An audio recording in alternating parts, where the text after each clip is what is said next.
नमस्कार दोस्तों, आप सभी का स्वागत है हमारे YouTube चैनल पर। तो दोस्तों आज हम बात करेंगे बीएड प्रवेश परीक्षा 2020 लेटेस्ट अपडेट। तो दोस्तों आज 14 अगस्त 2020 की बड़ी अपडेट में सबसे पहले बात करेंगे एडमिशन का पूरा प्रोसेस जाने। जी हाँ दोस्तों, काउंसलिंग में आपको क्या करना है, कैसे करना है, और एक बात याद रखिए काउंसलिंग के समय कोई गलती आपसे ना होने पाए। अभी दोस्तों देखिए, जब आपका रिजल्ट जारी होगा ना, एक और अपडेट आपको दे दें कि बीएड के ऑफिशियल आंसर की कब आएगी और बीएड का रिजल्ट कब तक जारी होगा। देखिए आंसर की दोस्तों हमेशा पेपर में आता ही आता है। आंसर की से होता क्या ना, अभी दोस्तों आपको ऑब्जेक्शन करने का एक मौका दिया जाएगा। जी हाँ दोस्तों, अगर आपको लगता नहीं यार इस क्वेश्चन का जो आंसर है ये वाला होना चाहिए, वो वाला नहीं होना चाहिए, तो वो दोस्तों आपको एक मौका दिया जाएगा। उसके लिए नीचे भी हमने आपको कमेंट बॉक्स में कुछ लिंक्स दिया है। उस लिंक को दोस्तों ओपन करके पहले आप लोग जाइएगा अपनी बीएड की अनऑफिशियल आंसर की देखिएगा। ऑफिशियल वाली दोस्तों आनी बची है, अनऑफिशियल फिलहाल आप देख सकते हैं। उसके बाद बीएड का रिजल्ट कब तक आएगा उसको हम देखेंगे। सबसे पहले दोस्तों हमने आपके लिए पूरी एक सबसे इंपॉर्टेंट चीज कि आपके जो काउंसलिंग में क्या क्या चीज की जरूरत पड़ेगी, कैसे कैसे होगा, उसको हम आपको इस वीडियो में बताएंगे। सबसे पहले आपको बता दें जो बीएड की काउंसलिंग होगी वो 3 राउंड्स में होगी। First counselling round 1, pool counselling होगी राउंड 2 में, डायरेक्ट एडमिशन होगा राउंड 3 में। डायरेक्ट में क्या होता है दोस्तों, जब आपके कॉलेज में सीटें बच जाती हैं, जैसे मान लेते दोस्तों किसी कॉलेज में 15 सीटें बची हैं, अब भाई काउंसलिंग से छात्र उसमें आ नहीं पाए, उसके बाद डायरेक्ट एडमिशन का मौका दिया जाता है। एक बात आपको ध्यान में रखना है, डायरेक्ट एडमिशन में मौका किसको मिलेगा। मौका दोस्तों सिर्फ उन छात्रों को मिलता है जिन्होंने बीएड के लिए ऑनलाइन आवेदन दिया था।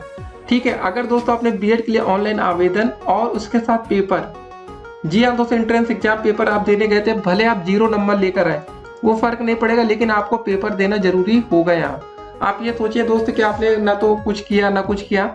हाँ एक चीज और हो सकती है, अगर आपने बीएड के लिए फॉर्म भी नहीं भरा था तो एक होती है मैनेजमेंट की सीटें। तो मैनेजमेंट सीट पर दोस्तों उन छात्रों को भी मौका मिल जाता है जो छात्र मतलब आवेदन कुछ नहीं किए थे, सीधे एडमिशन ले सकते हैं, लेकिन उसकी फीस ज़्यादा होती है। तो एक बात और आपको बता दें, अगर आप काउंसलिंग कराएंगे तो आपको कितना रुपए लगेगा, कैसे कैसे लगेगा, वो सबसे इंपॉर्टेंट चीज़ है। देखिए दोस्तों बीएड काउंसलिंग के लिए आपसे लिए जाएंगे, देखिए 5,750 रुपये, इसको जरा ध्यान रखिएगा, 5750। इसमें से दोस्तों 5,750 रुपये में से 750 रुपये जो आपके होंगे वो होंगे काउंसलिंग की फीस। ठीक है, ये देखिए यहाँ पर मेंशन किया गया है, counselling fee and advance college fees payment, मतलब 750। देखिए टोटल आपको पैसा देना पड़ेगा 5,750 रुपये, जिसमें से 5,000 रुपये दोस्तों इसको कैसे तोड़ा गया इसको जरा समझ लीजिए। इसको दोस्तों 2 भाग में डिवाइड किया गया, 5,000 प्लस 750 रुपये। ये 750 रुपये आपकी काउंसलिंग की फीस है, बाकी जो ये 5,000 रुपये रहेगा ये आपके कॉलेज के पास चला जाएगा। तो एक बात और आपको बता दें, in case the candidate is not allotted a seat the advance college fee of ₹5,000 would be refunded into the account details provided by them. अगर दोस्तों आपने भाई कोई कॉलेज का नाम भरा, अगर आपको कॉलेज वो नहीं मिलता तो आपको ये 5,000 रुपये लौटा दिया जाएगा। आपसे पहले पूरा पैसा लिया जाएगा 5,750 रुपये। अगर आपको वो कॉलेज नहीं मिलता जो आप चाहते थे तो आपका 5,000 रुपये रिफंड किया जाएगा। आपसे दोस्तों बैंक अकाउंट नंबर ये सब डिटेल्स लिया जाएगा। देखिए यहाँ पर लिखा गया है बैंक अकाउंट डिटेल्स में आपको क्या क्या देना पड़ेगा। देखिए जो क्या लिखा है कि this should be in the name of candidate और फादर और मदर, किसी का भी हो सकता है। इंफॉर्मेशन नीडेड में अकाउंट नंबर आपका मांगा जाएगा, IFSC कोड, बैंक का नाम और ब्रांच। तो दोस्तों उसमें आपके पैसे रिफंड हो जाएंगे, लेकिन 750 रुपये आपका रिफंड नहीं किया जाएगा जो कि काउंसलिंग फीस होगी। देखिए लिखा the counselling fee of 750 is non refundable. ठीक है, तो पहले दोस्तों आप इतना पैसा उसका जमा कर देंगे 5,750 रुपये।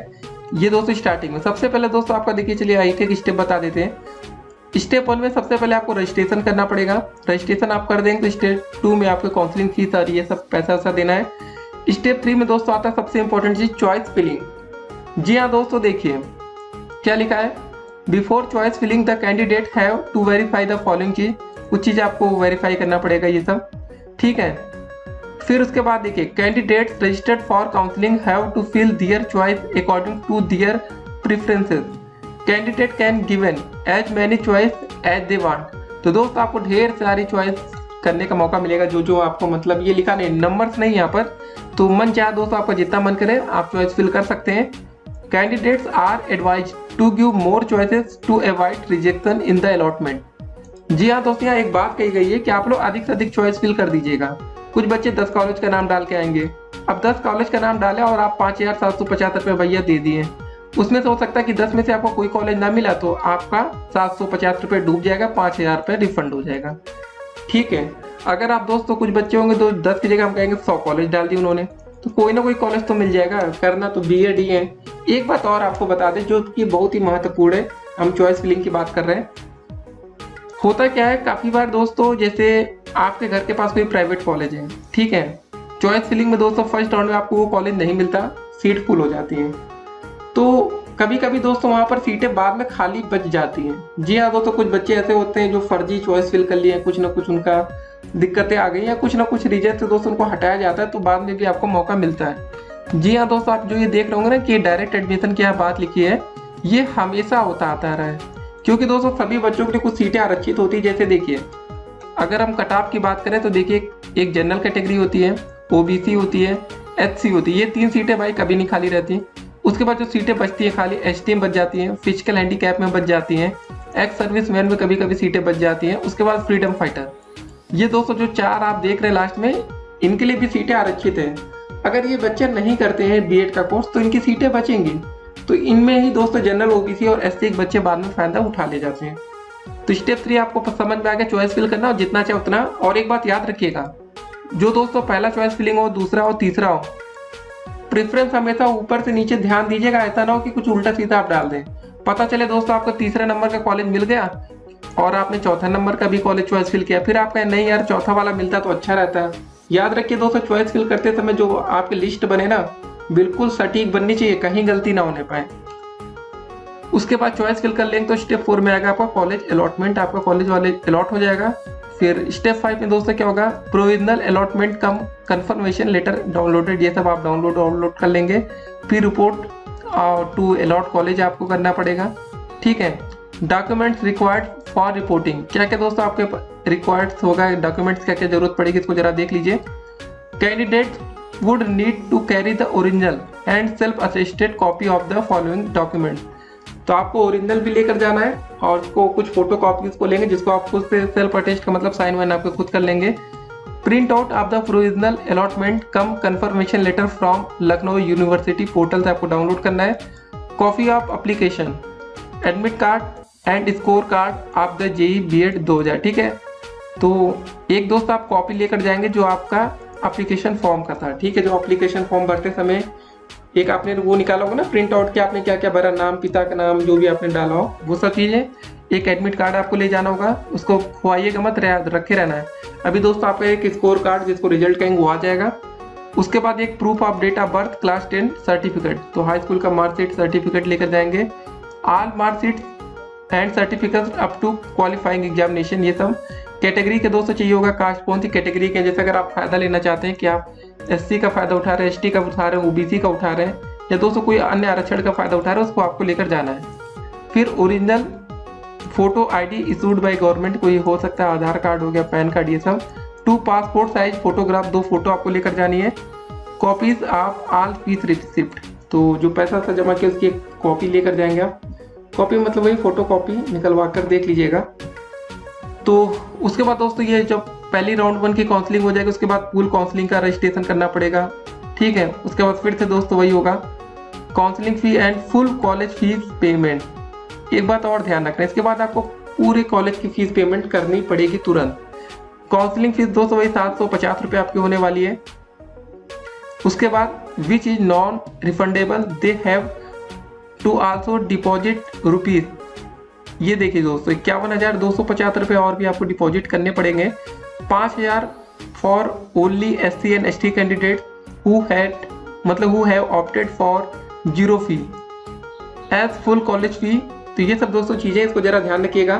पहले आप लोग को तो वैसे पहले डायरेक्ट एडमिशन में ही, मतलब डायरेक्ट तो बाद में होगा, पहले आप फर्स्ट काउंसलिंग का दोस्तों ध्यान दीजिए। जब ये हो जाएगा उसके बाद हम बातें करेंगे आगे कि आपको फुल काउंसलिंग में और डायरेक्ट एडमिशन में क्या क्या काम करना है, कैसे करना है, सारी इन्फॉर्मेशन हम आप तक पहुंचाएंगे। लेकिन इस समय एक और अपडेट आपको दे दें, फाइनल के छात्रों पर बीएड का प्रवेश संकट।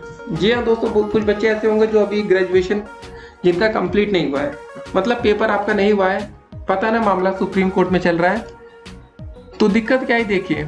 यूजीसी क्या कह रहा है, अंतिम वर्ष की परीक्षा रद्द करना छात्रों के हित में नहीं है। यूजीसी आपको एक बात और बता दें, अगर आप सरकारी कॉलेज अगर आपको अलॉट हो जाता है बीएड में, मान लेते कि आपकी रैंक अच्छी आ गई है, सरकारी कॉलेज पाने का आप हकदार बन गए, फिर क्या होगा?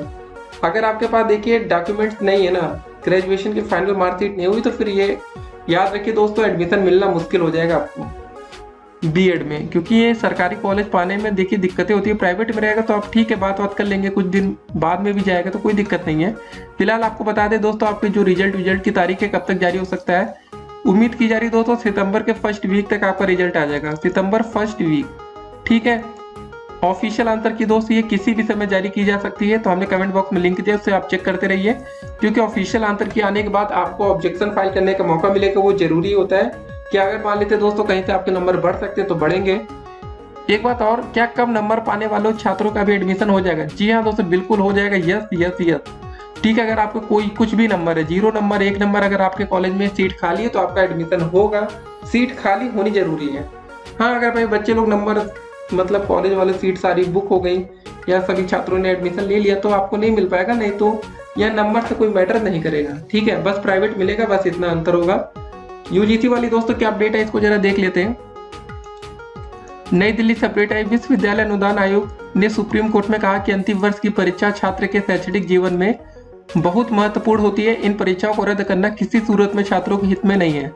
महाराष्ट्र और दिल्ली सरकार के हलफनामे के जवाब में आयोग ने कोर्ट में कहा कि राज्य सरकार अंतिम वर्ष की परीक्षा रद्द नहीं कर सकती।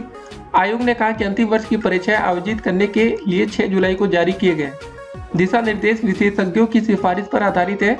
इन्हें विचार विमर्श के बाद तैयार किया गया है। ऐसे में यह दावा करना पूरी तरह गलत है कि इन दिशा निर्देशों के आधार पर परीक्षा आयोजित करना संभव नहीं है। तो मतलब दोस्तों यूजीसी आपका पेपर करवा के माने की छोड़ने वाली दोस्तों आपको नहीं है। जो बच्चे फाइनल ईयर के उनके लिए थोड़ी दिक्कतें यहाँ पर यही आ जाएंगी ना कि अभी एंट्रेंस एग्जाम हम जल्दबाजी में करा लिए, अब रिजल्ट आएगा नहीं, मान लेते दोस्तों कि जल्द से जल्द बीएड का ही रिजल्ट आ जाएगा, उसके बाद ये काउंसलिंग का प्रोसेस शुरू करेंगे। देखिए सब कुछ जल्दीबाजी इसलिए की गई क्योंकि कॉलेज तक आपका पैसा पहुंचे। जो आप लोग पैसा ऐसा रखे हैं ना 40-50 हज़ार दोस्तों, वो तो आपको देना ही पड़ेगा बीएड में। आपको क्या लगता है एडमिशन में आप पैसा नहीं देंगे? बिना पैसे के एडमिशन होगा ही नहीं, क्योंकि दोस्तों बीएड करने के लिए छात्रों की सोचिए कि कोरोना वायरस में भी छात्र घर से निकल गए, क्योंकि सबको पता है इसमें बीएड का कोई ऑप्शन है नहीं। अगर आप बीएड का कोर्स ना करते तो आपका 1 साल का समय खराब होता। तो सभी छात्रों ने सिर्फ अपने समय को बचाने के लिए पेपर में गए, नहीं तो यार कोरोना वायरस में कौन घर से निकलता है। ठीक है, जो भी अपडेट्स आएगी हम आपको देंगे। फिलहाल उम्मीद यही है कि दोस्तों इस बार जो आपकी मेरिट है या कट ऑफ आप कह सकते हैं वो काफ़ी कम जाएगी, क्योंकि इस बार लॉकडाउन में छात्रों की पढ़ाई उतनी अच्छी नहीं रही जो पिछले सालों में होती आ रही थी। इस बार दोस्तों मेहनत छात्रों ने भले किया हो, लेकिन वो रिजल्ट आपको नहीं दिखेगा जो पिछले साल मिला। एक बात और, वीडियो के अंत में सबसे चीज फिर से हम कुछ बातें आपको हाईलाइट करते हुए जाएं। चॉइस फिल करते समय दोस्तों आप प्रियोरिटी बहुत ही सोच समझ के दीजिएगा। ऐसे कॉलेज का नाम बिल्कुल मत फिल करिएगा जहां पर आप एडमिशन लेना नहीं चाहते। कुछ बच्चे क्या करते हैं कि दूसरे जिलों को अभी नाम डाल देते हैं कॉलेज का कि यार ठीक है अपने जिले में नहीं मिला तो वहां मिल जाएगा। ये गलती सोच समझ के करिएगा, क्योंकि अगर आप कहीं आपको कॉलेज मिल गया तो फिर आपको वहाँ पर दौड़ भाग करनी पड़ेगी। फिर आप ये मत कहिएगा यार मेरे घर से तो 50 किलोमीटर है, 100 किलोमीटर है कॉलेज, हम कैसे जाएंगे। फिर ये आपकी दोस्तों जिम्मेदारी बनेगी। और कॉलेज में अगर आप प्राइवेट कॉलेज में एडमिशन ले रहे हैं, इस बात को जरा ध्यान रखिएगा, प्राइवेट कॉलेज में अगर आप दाखिला ले रहे हैं, एडमिशन ले रहे हैं, तो एक बार उस कॉलेज से पहले संपर्क कर लीजिएगा। कॉलेज में जाइए दोस्तों, कॉलेज खुले एडमिशन के समय देखिए सभी लोग कॉलेज जा रहे हैं, एक बार आप बात कर लीजिएगा कि हम आपके कॉलेज में एडमिशन ले रहे हैं तो हमें फैसिलिटीज क्या मिलेंगी, हमारा फायदा क्या है। देखिए 2 बातें याद रखिए, कॉलेज में एडमिशन लेने के बाद सबसे पहली चीज होती है स्कॉलरशिप। छात्रवृत्ति सभी को चाहिए होती है ना यार, हमारी स्कॉलरशिप आ जाए, वो दोस्तों जरूरी होता है। दूसरा होता है कि कॉलेज में भाई कैसे हैं वहाँ के टीचर वीचर, लूट तो नहीं लेंगे आपको। इतना दोस्तों पैसे लेते ना प्राइवेट कॉलेज वाले कुछ, तो जो आपको बिल्कुल बाद में कहेंगे यार हमें पता होता तो हम इस कॉलेज में एडमिशन ना लेते। वही चीज़ आज हम आपको अभी से बता दे रहे हैं, क्योंकि देखिए बीएड ये सब जो कोर्स होता है, बीएड हो गया, डीएलएड हो गया, अब दोस्तों आपकी पढ़ाई का उम्र सब खत्म हो चुका है। ठीक है, अब आप सिर्फ नौकरी के लिए बीएड कर रहे हैं, ना कि पढ़ने के लिए। तो बस बीएड करते अब आपका अगला टारगेट सिर्फ नौकरी होगा, नहीं तो आप बीएड ही ना करते अगर सीधे आप टीचर बन सकते हैं। तो बस टीचर बनने के लिए दोस्तों बीएड का कोर्स जरूरी होता है, इसलिए आप बीएड कर रहे हैं, नहीं तो आप बीएड ना करते हैं। तो पहले से सब कुछ सेटल कर लीजिएगा कि भाई कहाँ कितना पैसा लगेगा। जरूरी चीज़ हम आपको बता रहे हैं, नहीं तो बहुत जगह आपको कोई बताएगा नहीं। आप लोग सोच रहे हो यार हम पढ़ने जा रहे हैं, ये करने जा रहे हैं, कुछ दिन बाद आपको रियलिटी पता चलेगी, फिर आपको दुख होगा। तो हमने सोचा अभी आपको बता दें, नहीं तो बाद में आप ये ना कहिएगा कि यार काश हम इस कॉलेज में एडमिशन ना लेते, कहीं और ले लेते। तो वो काश हम आज ही आपको बता दे रहे हैं। डेट याद रखिएगा 14 अगस्त को, यह बात आपको पता चल चुकी है। तो कॉलेज में एडमिशन लेने से पहले प्राइवेट की हम बात सिर्फ कर रहे हैं, एक बार पता कर लीजिएगा। सरकारी में तो फीस कम होती है, तो आप वहाँ पर आपको जाना ही पड़ेगा, आपके पास कोई विकल्प नहीं है, क्योंकि सभी लोग सोचते हैं पैसे कम लगेंगे, लेकिन प्राइवेट में जब हमको पैसे पूरे देने हैं तो एक बार पता कर लेंगे तो बेहतर होगा। ठीक है, मिलते हैं दोस्तों अगली वीडियो में और भी अधिक अपडेट के साथ। तब तक के लिए स्टे कनेक्टेड। फिलहाल ऑफिशियल आंसर के रिजल्ट के लिए दोस्तों लिंक को देखिए, और बाकी कितना पैसा ऐसा लगना है हमने आपको बता दिया है। और अधिक अपडेट के लिए आप लोग हमारे यूट्यूब चैनल को अभी तक सब्सक्राइब ना किया तो जो रेड कलर की सब्सक्राइब की बटन है ना, उस पर उंगली फेंक मारिए, सब्सक्राइब मारिए। और वीडियो को दोस्तों लाइक वाली बटन को नीला ना किया तो लाइक की बटन पर क्लिक करके वीडियो को नीली करके जाइए। फिर मिलते हैं, स्टे कनेक्टेड।